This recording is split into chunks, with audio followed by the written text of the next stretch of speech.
ये वही लोग हैं जिन लोगों ने राम जन्मभूमि मंदिर का सदैव विरोध किया। ये वही लोग हैं जिन्होंने अयोध्या में से राम जन्मभूमि पर जब 2024 में जनवरी 2024 में 22 जनवरी 2024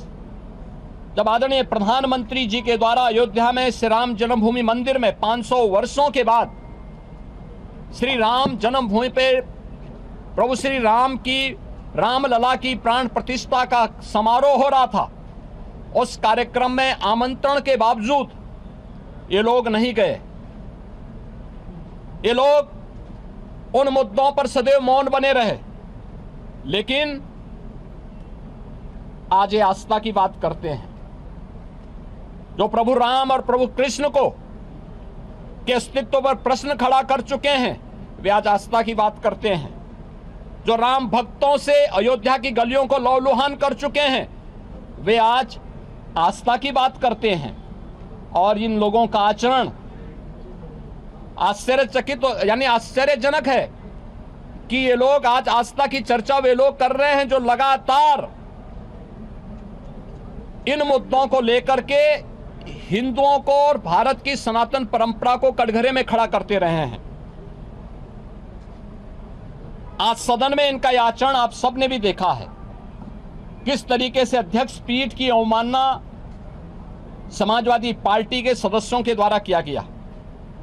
वे चर्चा से भागना चाहते हैं,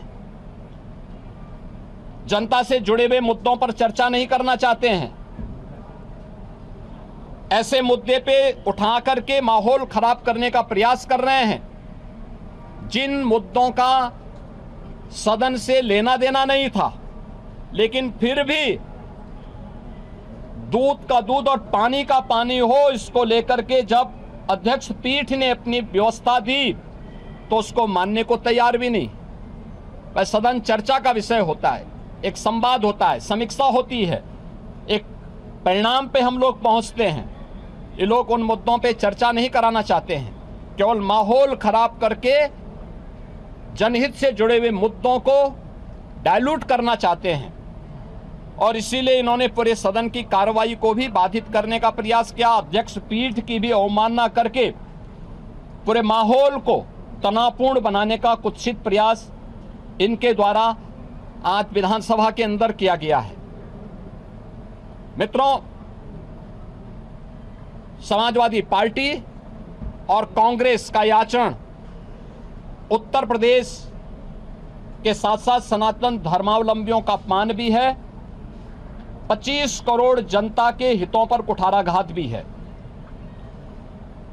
पिछले 9 वर्ष में एनडीए की डबल इंजन सरकार ने उत्तर प्रदेश के जिस परसेप्शन को बदलने में सफलता प्राप्त की है, आज उसका परिणाम है कि उत्तर प्रदेश अब बीमारू राज्य नहीं, उत्तर प्रदेश के नौजवान के सामने पहचान का संकट नहीं, उत्तर प्रदेश का नौजवान अब पलायन नहीं कर रहा है, उत्तर प्रदेश का किसान अब आत्महत्या करने के लिए मजबूर नहीं हो रहा है, उत्तर प्रदेश के गरीबों को शासन की सुविधा का लाभ मिल पा रहा है और उत्तर प्रदेश का परसेप्शन देश के अंदर सबसे तेज गति के साथ आगे बढ़ने वाली और प्रदेश देश की टॉप 3 इकोनॉमी के रूप में उत्तर प्रदेश ने अपने आप को स्थापित किया है। उस उत्तर प्रदेश के परसेप्शन को खराब करने की कुत्सित चेष्टा समाजवादी पार्टी और कांग्रेस के द्वारा मिलकर के किया जा रहा है। ये लोग लगातार जिन्होंने यूपी के नौजवानों के सामने पहचान का संकट खड़ा किया था, जिनकी किसान विरोधी नीतियों के कारण किसान आत्महत्या करने के लिए मजबूर होता था, जिनके कारण यहां पर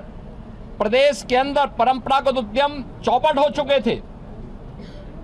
जिनकी गलत नीतियों और भ्रष्ट आचरण के कारण और गुंडागिर्दी के कारण उत्तर प्रदेश में कोई निवेश नहीं करना चाहता था, और जिन लोगों ने उत्तर प्रदेश के नौजवानों के हक पर डकैती डाली थी, उत्तर प्रदेश के नौजवानों को उनकी नौकरी से वंचित किया था, वह समाजवादी पार्टी आज प्रदेश के परसेप्शन को एक बार फिर से खराब करने की कुत्सित चेष्टा कर रही है और देश के अंदर उत्तर प्रदेश की छवि को फिर से बदरंग करने का प्रयास कर रही है। हम समाजवादी पार्टी और कांग्रेस के इस आचरण की निंदा करते हैं। अध्यक्ष पीठ की अवमानना समाजवादी पार्टी के द्वारा किया गया, मार्शलों के साथ मारपीट करने का और उन्हें धक्का मुक्की करने का प्रयास किया गया, यह अत्यंत शर्मनाक है। सदन के अंदर हर सदस्य के लिए आवश्यक होता है कि वह अध्यक्ष पीठ का सम्मान करे और अध्यक्ष पीठ के निर्देशों का पालन करे और कोई भी मुद्दा है वह अध्यक्ष पीठ की अनुमति से वह सदन के फ्लोर में रख सकता है, अपनी बात को वहां रख सकता है। लेकिन इन्होंने पूरे माहौल को खराब करने का प्रयास किया। समाजवादी पार्टी और कांग्रेस का यह आचरण अलोकतांत्रिक है, असंवैधानिक है, संवैधानिक मूल्यों को तार तार करने वाला है और विकास के मुद्दे पर, जनहित से जुड़े हुए मुद्दे पर, आम जन से जुड़े हुए मुद्दे पर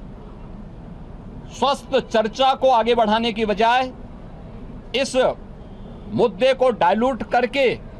उत्तर प्रदेश की पहचान को फिर से धूमिल करने, उत्तर प्रदेश के धार्मिक पर्यटन को आगे बढ़ने के जो अवसर प्राप्त हुए हैं उन्हें खराब करने और उत्तर प्रदेश को फिर से बदनाम करने की कुत्सित चेष्टा का हिस्सा है। समाजवादी पार्टी के इस आचरण की हम निंदा करते हैं। योगी आदित्यनाथ को आपने सुना, जिन्होंने कहा कि संसद परिसर में कैसे सनातन का अपमान हुआ। चढ़ावा चोरी का बीजेपी और संतों से कोई मतलब नहीं है। बता दें, आज आपको सदन की कार्रवाई शुरू होते ही विधानसभा में लगातार समाजवादी पार्टी और विपक्ष की तरफ से हंगामा होता रहा। उसी का जवाब देते हुए इस वक्त योगी आदित्यनाथ मीडिया से बातचीत करते हुए बता रहे थे कि कैसे राम भक्तों को अपमानित विपक्ष कर रहा है। विपक्ष ने सनातन परंपरा को भी कटघरे में खड़ा कर दिया है और साथ ही योगी आदित्यनाथ ने कहा कि चर्चा के तहत, सभी नियमों के तहत चर्चा के लिए सरकार तैयार है, लेकिन ये विपक्ष और समाजवादी पार्टी है जो चर्चा के लिए सीरियस नहीं है, इसलिए सदन के माहौल को खराब किया जा रहा है।